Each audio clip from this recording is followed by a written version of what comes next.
Shalom Shalom. Selamat hari Kamis 3 Maret 2022. Kembali jumpa bersama saya Pendeta Caleb Hofer Bintor dalam anugerahnya.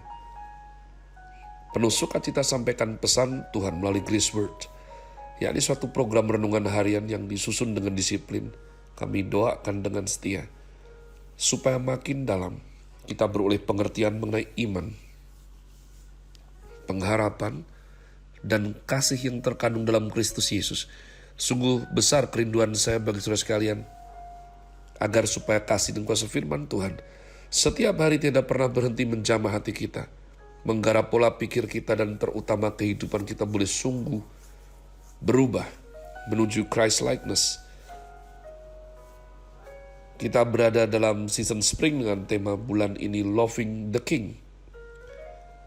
Sedang Grace Word hari ini saya berikan tajuk pengakuan iman rasuli bagian yang ke-20. Pengakuan iman rasuli bagian ke-120. Sekali lagi tidak jemu saya ingatkan, jika Anda pendengar program ini baru pertama kali, jangan panik mengenai 120-nya, sebab itu hanya untuk memudahkan pendataan atau penyimpanan file kami. Jadi Grace Words bisa Anda nikmati hari demi hari, ya, tidak terkait dengan kemarin atau sebelumnya.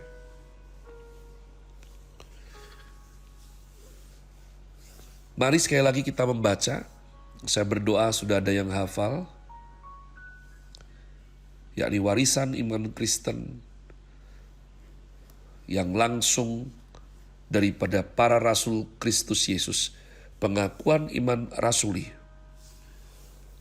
Aku percaya kepada Allah Bapa yang Maha Kuasa, Khalik langit dan bumi, dan kepada Yesus Kristus, anaknya yang tunggal Tuhan kita, yang dikandung dari Roh Kudus, lahir dari anak darah Maria,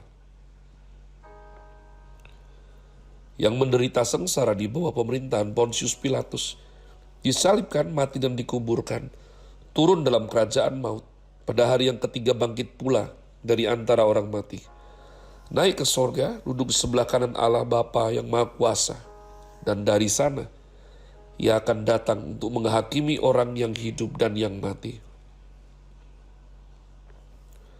Aku percaya kepada Roh Kudus, gereja yang kudus dan am, persekutuan orang kudus, pengampunan dosa, kebangkitan orang mati, dan hidup yang kekal. Amen. Kita masih berbicara mengenai aku percaya akan Allah Roh Kudus. Kita sudah belajar sifat daripada Allah Roh Kudus, dan kita juga belajar bagaimana oknum-oknum tertentu memalsukan karya daripada Roh Kudus. Dalam Yohanes 14:16, Kristus berkata, Roh kebenaran. Saya tidak menganggap bahwa bagian di mana Tuhan Yesus mengajarkan tentang Roh Kudus di dalam fatsal ini lebih penting dari seluruh bagian Alkitab lainnya, tidak.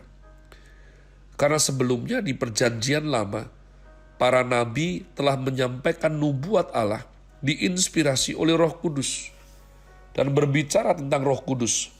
Di dalam Perjanjian Baru, juga para rasul mengajarkan tentang Roh Kudus yang juga diwahyukan oleh Allah dan digerakkan oleh Roh Kudus. Orang-orang tersebut membicarakan dan mengajarkan tentang Roh Kudus, tetapi hanya Tuhan Yesus yang tidak butuh diberi wahyu. Tuhan Yesus tidak butuh digerakkan Roh Kudus, karena beliau sendiri adalah Allah, oknum dalam Trinitas. Di dalam fatsal ini memberikan pengajaran yang begitu penting, yaitu tentang roh kebenaran. Bagaimana Allah Anak menyebut Allah Roh Kudus sebagai roh kebenaran. Di sini diajarkan bagaimana ada Allah Bapa, Allah Anak, dan Allah Roh Kudus. Allah Bapa mengutus Allah Anak, dan Allah Bapa bersama Allah Anak mengutus Allah Roh Kudus. kepada kita. Ketika Kristus berbicara tentang Roh Kudus, Allah pribadi kedua mengajar manusia tentang Allah pribadi ketiga. Ini adalah pembicaraan yang paling otentik, berwibawa, agung dan unik sekali. Tuhan Yesus Kristus mengatakan bahwa Roh Kudus adalah roh kebenaran. Maka daripada itu kita belajar, satu, roh itu adalah kebenaran itu sendiri yang tercantum di dalam 1 Yohanes 5 ayat yang ke-9. Ini adalah satu-satunya ayat yang mengatakan bahwa Roh Kudus adalah roh kebenaran. Di dalam Yohanes 14 ayat yang ke-6, Tuhan Yesus mengatakan, "Akulah jalan dan kebenaran dan hidup." Jadi di dalam Alkitab, selain Allah Bapa, di mana kita tahu bahwa seluruh kebenaran berasal dari dirinya, juga Allah Anak mengaku bahwa Dia adalah kebenaran. Dan di dalam Alkitab, Yohanes menyatakan dan menyaksikan bahwa Allah Roh Kudus adalah kebenaran. Roh Allah adalah roh kebenaran. Yang kedua, Roh Kudus mewahyukan kebenaran. Pekerjaan Roh Kudus yang terbesar adalah menurunkan kebenaran dari sorga ke bumi. Roh Kudus menurunkan kebenaran dari sorga, yakni firman, ke dunia menjadi daging, sehingga firman menjadi daging. Inilah pekerjaan Roh Kudus yang terbesar. Ketika kebenaran datang menjadi daging, disebut inkarnasi. Ketika firman menjadi huruf, disebut revelation, pewahyuan. Melalui firman menjadi daging, Tuhan Yesus muncul di dalam sejarah. Melalui firman menjadi tulisan, kitab suci muncul di dalam sejarah. Kedua hal inilah yang kemudian kita sebut sebagai wahyu khusus. Ada wahyu umum Tuhan yang ada di luar melalui alam semesta, dan di dalam melalui hati nurani. Alam dan hati nurani merupakan wahyu umum, sementara Kristus dan Alkitab adalah wahyu khusus. Dari kedua wahyu inilah kita mengenal siapa Allah. Maka inilah pekerjaan Allah Roh Kudus, umat Tuhan. Dan yang ketiga, Roh Kudus mengajar kebenaran dengan memberikan iluminasi, pencerahan, pembukaan firman dalam hati kita, untuk mengajar apa yang disebut kebenaran itu kepada kita. Maka pendeta, anak Tuhan, hamba Tuhan yang tidak dipenuhi Roh Kudus, pendeta yang tidak taat Roh Kudus, pendeta yang tidak mau belajar dengan rendah hati di hadapan Roh Kudus, tidak mungkin sanggup memberikan khotbah yang penting. Khotbah yang penuh knowledge bisa disampaikan, lucu, hidup, menghibur bisa disampaikan, tapi pengurapan tidak akan turun. Daya dorong, daya gebrak, daya untuk mengubah orang. Pada waktu Saulus mendengar suara Tuhan Yesus, Saulus encounter dengan Tuhan Yesus. Hidup Saulus diubahkan. Jadi umat Tuhan, saya belajar bahwa semua pelayanan khotbah itu percuma jika tidak bergantung penuh kepada Roh Kudus.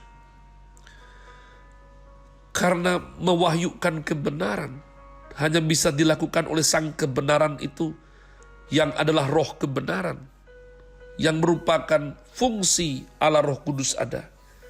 Yesus Kristus berkata bahwa Ia akan memimpin engkau, menjadikan engkau gerejanya yang dipimpin oleh Roh Kudus untuk dibawa masuk ke dalam kesempurnaan pengertian firman dan kebenaran Allah. Jadi Roh Kudus itu kebenaran, roh yang mewahyukan kebenaran, roh yang memakai kebenaran memberikan pencerahan, dan roh yang membawa seluruh gereja masuk ke dalam seluruh kebenaran. Orang Kristen adalah orang yang mempunyai Roh Kudus, maka mempunyai roh kebenaran, roh yang membawa kita kepada kebenaran, roh yang mencerahkan dengan kebenaran, roh yang memimpin masuk ke dalam kebenaran. kita mempunyai kebenaran Tuhan, karena Roh Kudus bekerja dalam hati kita. Maka daripada itu, apakah memungkinkan seseorang belajar teologi dengan luar biasa, tapi tidak faham selain daripada knowledge atau sifat pengetahuan daripada teologi yang dia pelajari? Mungkin sekali. Kenapa? Kalau Roh Kudus tidak bekerja, maka walaupun dia mengetahui knowledge tentang kebenaran, hidupnya tidak akan berubah, tidak akan menjadi baik, tidak akan menjadi berbobot, berkualitas tajam, sayang sama Tuhan. Tidak. Contohnya mana Pak? Iblis. Apakah iblis Anda pikir buta huruf? Saya curiga dia bisa baca. Apakah dia baca firman? Bisa jadi. Apakah dia tahu firman? Iya. Godaan Tuhan Yesus di gurun nomor 2, dia ambil dari firman Tuhan. Tapi apakah iblis hidup dalam firman? Tidak. Apakah iblis diubah oleh firman? Tidak. Kenapa? Allah Roh Kudus tidak berkarya. Sehingga apa yang dia tahu itu adalah knowledge belaka yang akhirnya memanifestasikan pemberontakan melawan Allah. Jadi umat Tuhan, jangan segan untuk terus belajar dengan khotbah bagus, tapi jangan pernah lupa untuk mohon agar Roh Kudus itu mewahyukan yang engkau dengar, yang engkau baca, yang engkau belajar, sehingga pemahamanmu dapat dipertanggungjawabkan, sebab dari hidupmu menghasilkan buah-buah roh yang nyata, yang permuliakan Bapa di sorga, dan bukan sebaliknya, yakni mempermalukan nama Tuhan, padahal sudah tahu banyak. Have a nice day. Tuhan Yesus memberkati saudara sekalian. Sola Gratia.